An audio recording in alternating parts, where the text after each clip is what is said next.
பிரியமானவர்களே, நற்கருணை என்பது இறைவன் நமக்கு கொடுத்திருக்கிற மிகப்பெரிய கொடை.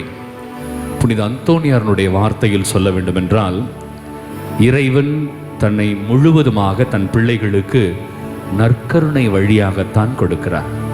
இறைவன் தன்னை தன் பிள்ளைகளுக்கு நற்கருணை வழியாக கொடுக்கிறார். என்னோட வார்த்தை இல்லை, சொன்னது யாரு? புனித அந்தோனியார் சொல்லியிருக்கிறார். எவ்வளவு உண்மையா இருக்கும் இல்லையா? புனித பியோ கேள்விப்பட்டிருக்கிறீங்களா? புனித பியோ 5 காய புனிதர் இல்லையா? புனித பாத்ரே பியோ,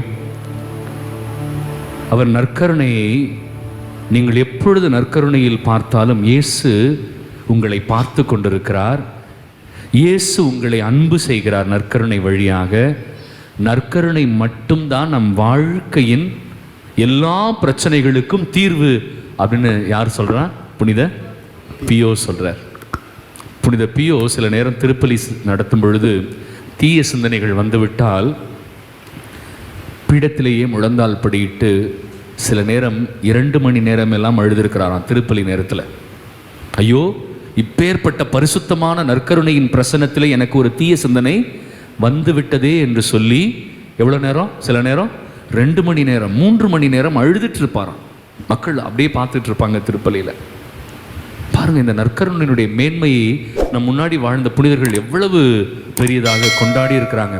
ஆனால் இன்னைக்கு பாருங்க, நம்ம வாலிப பிள்ளைகளுக்கு அதனுடைய பெருமை தெரியல, திருப்பலியில நமக்கு அதனுடைய அருமை புரியல.